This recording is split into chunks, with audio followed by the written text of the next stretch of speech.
I have to remember back to my GETS, because it was the last GETS which involved a hurricane. And it also involved, as Drew said several nights, it involved an earthquake. And that's why most folks in our two zones remember that institute in Boston. But the reason I remember that institute in Boston is because of one of the speakers. And I want to tell you about him as a way of starting in on my speech. His name was Kevin Melton.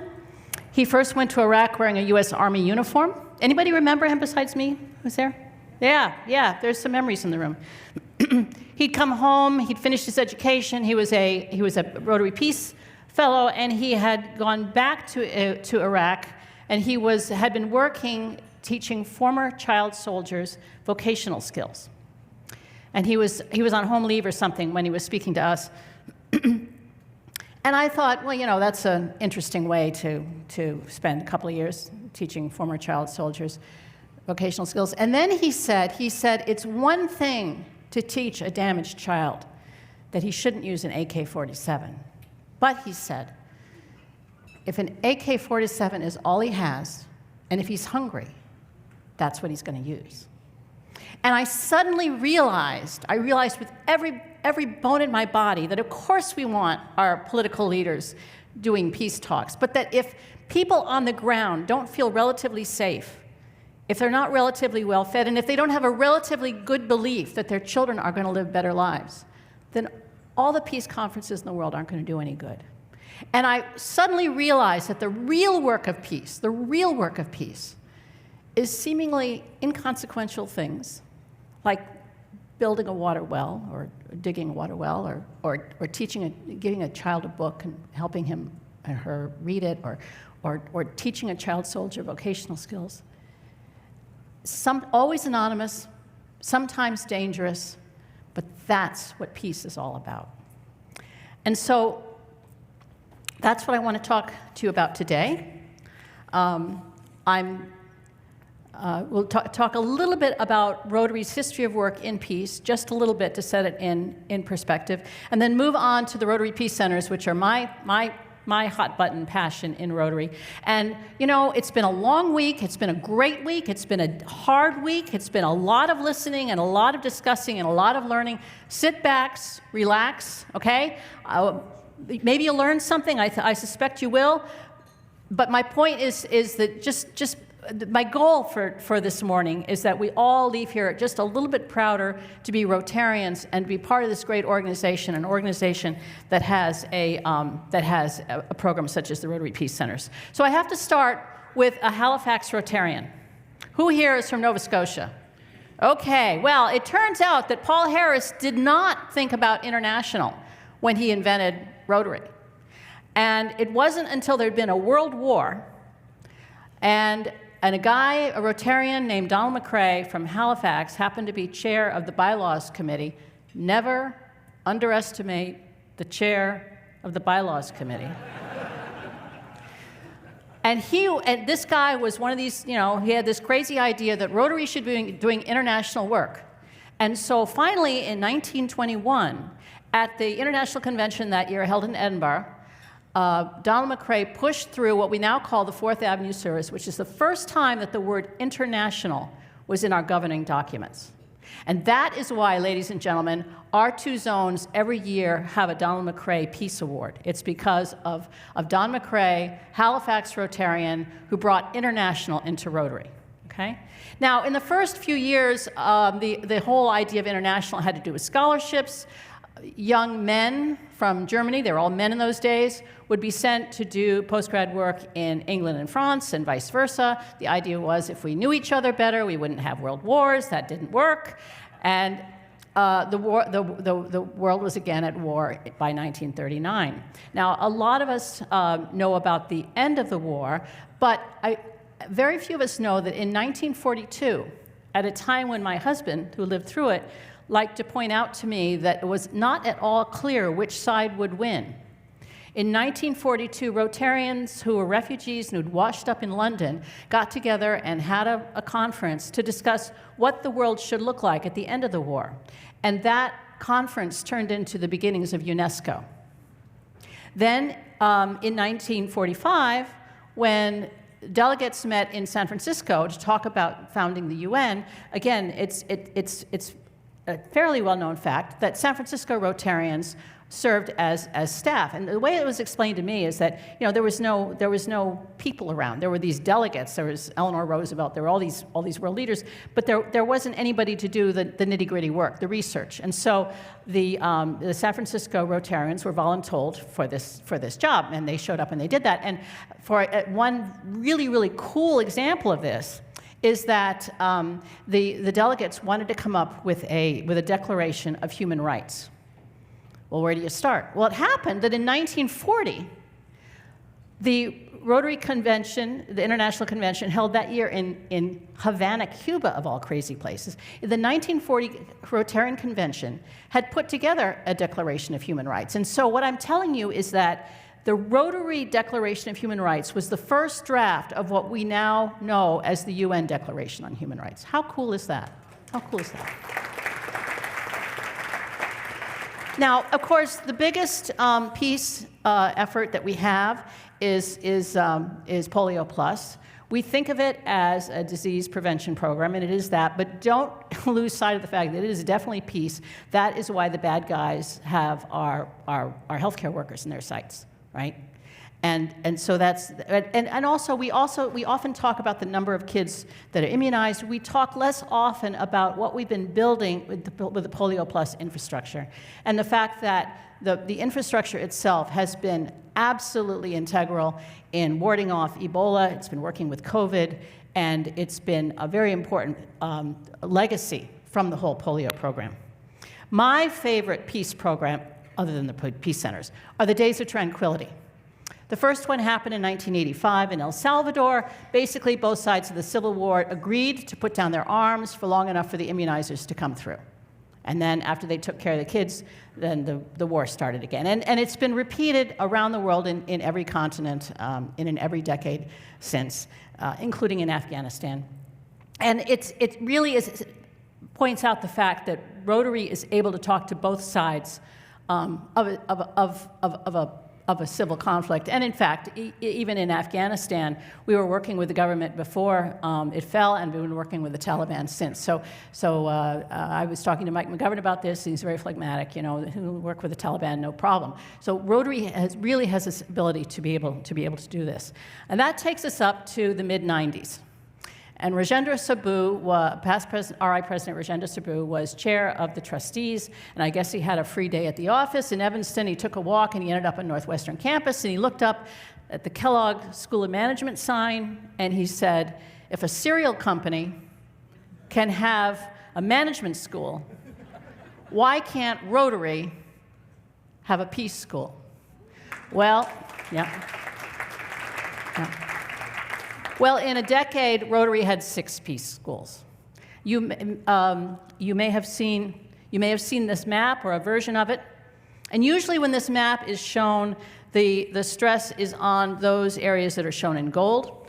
As well it should be, because that is where we have our master's program. It's a 2 years, fully funded, $150,000 fellowshipped master's program. We have 50 students that go through every year. I want to call your attention to the 2 little spots in purple. The 2 little spots in purple. From the beginning, there's been a graduate certificate level program at Chulalongkorn University in Bangkok. But we are expanding those programs now, and we're expanding them. Let me go past this slide. We're expanding them because of a blue ribbon review that happened about 6 years ago. Back when the program was about 15 years old, the trustees said, well, what are we doing well? What can we be doing better? And they had a very extensive review process, and they came up with a very interesting finding. And the finding was that Rotary actually gets a better return on its investment from the graduate certificate program than it does from the master's degree program. Well, this surprised everyone until they all thought about it. And the fact of the matter is that, first of all, it's a lot less time in class, so it's a lot cheaper to run. And secondly, because the folks who are interested in the graduate certificate program, they either have a master's or maybe they're mid-careerists and they don't want to take 2 years off to study. Anyway, they tend to be a little older, they tend to be in their careers, and so there's less time for payback. right? So this was great. And so the trustees, a half dozen years ago, decided that the way to expand the peace program is to expand the graduate certificate program. And so rather than have the one school in Bangkok, Thailand, we're going to have a total of 4. We're going to have 1 each in sub-Saharan Africa, in the Middle East, North Africa, in Latin America, and then at that point, the program at Chulalongkorn, the existing program, would transition into a regional Asian program. I'll talk about the regionality in a minute. I point out to you that the 3 new places are all places where peace is needed most, and where, if you think back to that world map I showed you a minute ago, there were no Rotary Peace Centers. Right? Very, very exciting idea. And in fact, the first of these programs has opened at Makerere University in Uganda. It opened in the middle of the pandemic. It helps that the curriculum is a great deal of distance learn. And here I want to talk about the regionality, because one of the things that the trustees decided is that wouldn't it be great if we took these areas of the world where peace is needed most and we developed local peacemakers. Local peacemakers. So I didn't really think about the regionality of it. If I thought anything, I thought that Rotary was getting smart, was no longer going to spend quite so much money on United Airlines. Instead of that, we were going to spend it on something more useful. And then I tuned in to a Zoom presentation given by Yinka Babalola. This was in June of 2020, just a few minutes into the pandemic. Segue, always go to the Rotary program. Always listen to the Zoom presentation. You never know who you're going to hear, what you're going to learn. That could change the trajectory of your life. Yinka answered a softball Q&A question. He said, Makerere marks the first time in history that an institution in Africa has been set up to train Africans to come up with African solutions to African problems. Now think about that. Slavery stole Africa's human resources. Colonialism stole Africa's natural resources. And here's Rotary, one tiny little step trying to give something back. And Dean, who just came back from Africa, told me that she was at Makerere a few weeks ago, and she saw Africans working around the table, coming up with African solutions to African problems. So that brought me to my day job. And in my day job, I'm president of the Walter and Fran, the Otto and Fran Walter Foundation, a small family foundation, not my family. Otto was a humanitarian, a philanthropist. He happened to be a member of the New York City Rotary Club. Who's here from that district? The New York Bermuda district? You all snuck out? No, there you are. One of your own.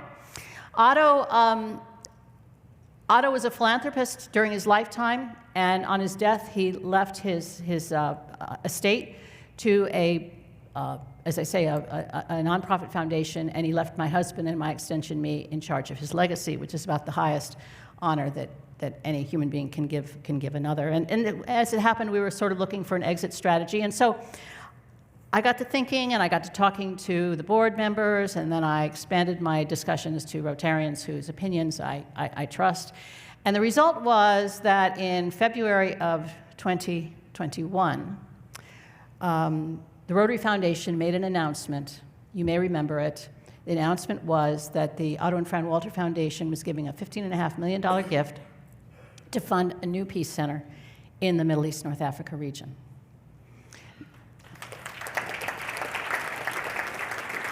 Now, there were 2 things I didn't know at the time, and I'm glad I didn't, or I would have lost my nerve. The first is that this, it turns out, is the 2nd largest gift in Rotary Foundation history. Second by a matter of multiple decimal points, of course, thank you, Bill and Melinda Gates, but 2nd largest nonetheless. And my husband used to say that he looked forward to the time when it was the 3rd largest, or the 4th largest, or the 5th largest. There are other gifts out there.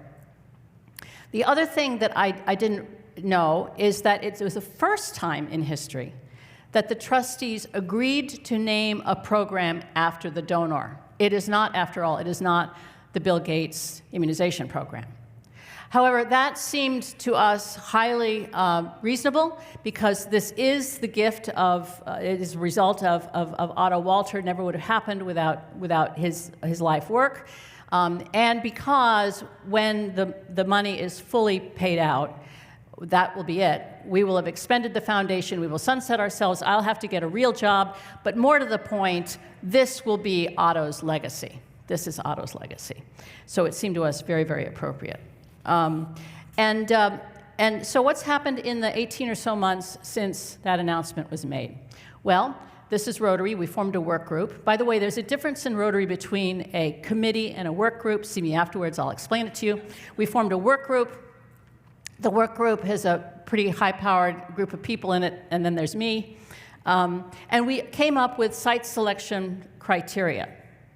And individually, I think they're all pretty obvious, but collectively, they're pretty defining. So first of all, we need a safe and secure environment for this Peace Center to be in. Needs to be located in a country in the Middle East, North Africa region that has chartered Rotary and Rotaract clubs. And unfortunately, that's somewhat limiting, as you can see by that map. Very, very important, has to be accessible to all students, no matter their background, nationality, religion, race, whatever, all students with a fair and equitable and open visa policies and practice. And the fourth, we're partnering with a university, a world-class university, there are the list of these things, which has proven expertise in the social sciences and the peace arena. So we looked at 30 universities in 11 countries. I didn't count, but a staff member in Evanston did. We invited 5 of them to send out and gave them an opportunity for initial expressions of interest. We've brought it down to 3, and we've received RFPs from 3. We have been forced to postpone our site selection visits because of Omicron. We are going in the end of October, so we'll be going to, I'll tell you, Cairo and Istanbul to see 3 schools. Assuming we come back with a candidate partner, there's some work to be done before the January meeting of the trustees. Assuming that we put a potential partner before them and they approve it in January 2023, we should be ready to matriculate our first students 24 months later, spring semester 2025.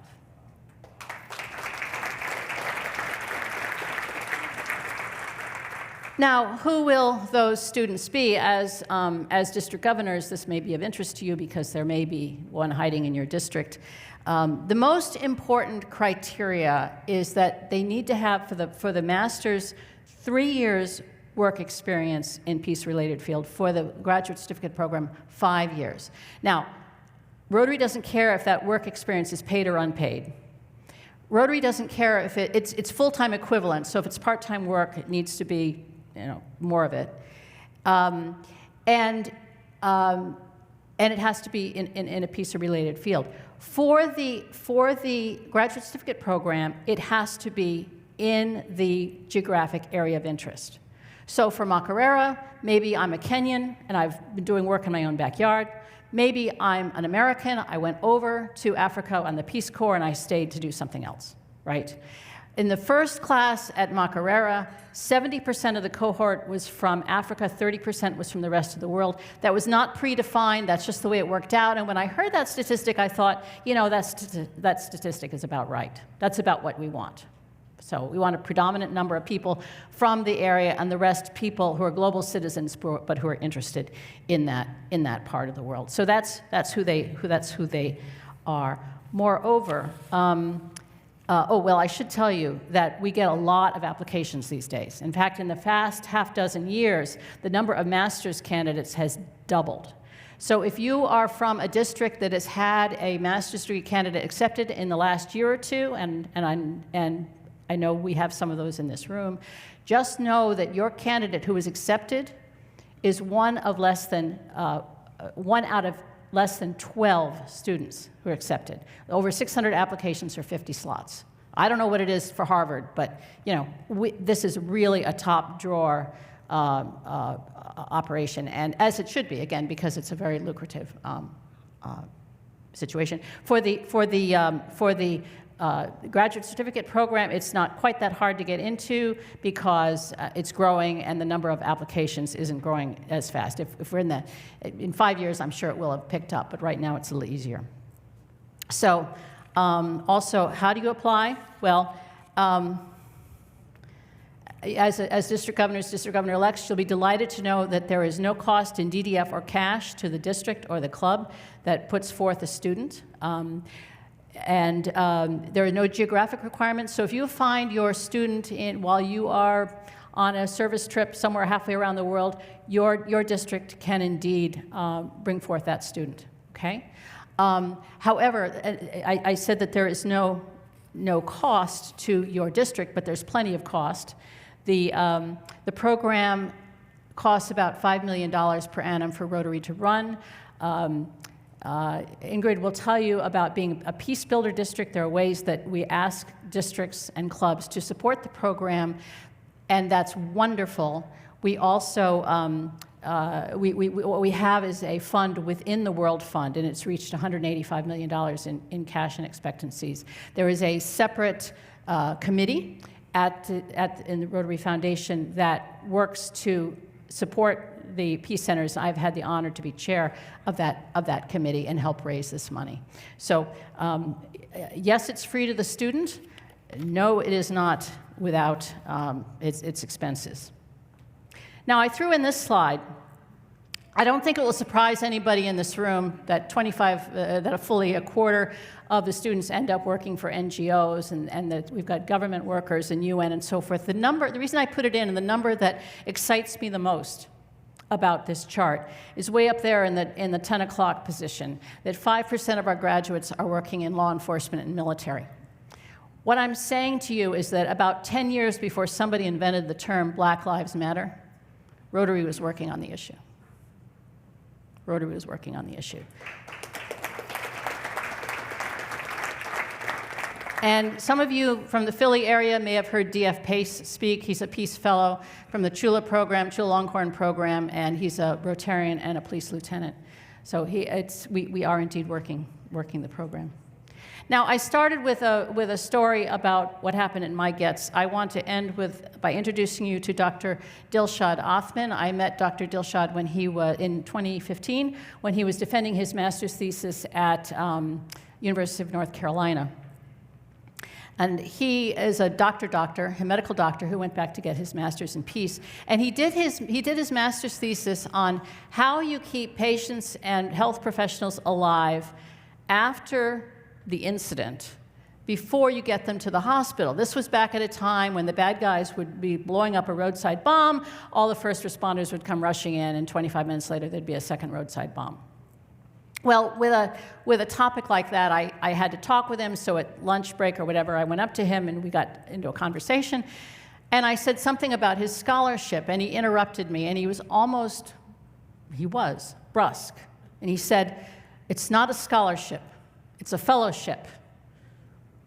Well, I'm the person for whom English is supposed to be the first language, and so I said, well, what's the difference between a scholarship and a fellowship? And for Dr. Dilshad, a scholarship is transactional. I give you money, you go to school, done and done.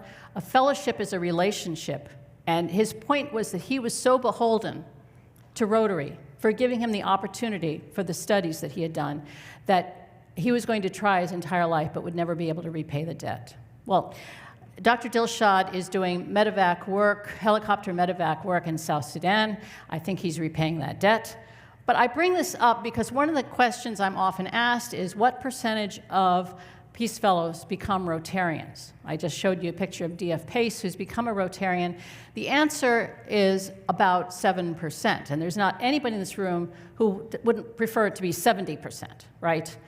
But I think it's the wrong question because it's only been in the last few years that we've been doing something about innovative clubs and providing opportunities for Rotary clubs for people who do medevac work in South Sudan and are living out of a helicopter, right? So there's that piece of it as well. I think what we're really concerned about when we say how many become Rotarians is how many remain friends of Rotary. How many are committed to Rotary? And the answer to that is 100%. I have never met a Peace Fellow who isn't eager to help repay the debt that they feel they owe to Rotary for the education and the network that they've received as part of their fellowship. And again, as district governors, governors-elect, governors nominee, I think it's important to know that if you want a passionate speaker at your district conference or any other district event, a passionate speaker who may live very, very close to you and who will do it for the price of, you know, the bus ticket and the dinner, I recommend that we have an app for that. We have a list and can get you the names of Peace Fellows in a particular subject area, in a particular geography, and I guarantee you will have a fabulous, fabulous speaker at your event, whatever that event is. So think about that. No other organization in the world other than Rotary has the worldwide reach, the future outlook, and the deep pockets to even dream of a program like the Rotary Peace Centers. No other organization other than Rotary. We are changing the world. We are building peace. We are doing it one step at a time. And we can't do it without all of our help in terms of financials on it. We can't do it without all of us working together, but we are building a program that is changing the world. Congratulations to you for being part of it.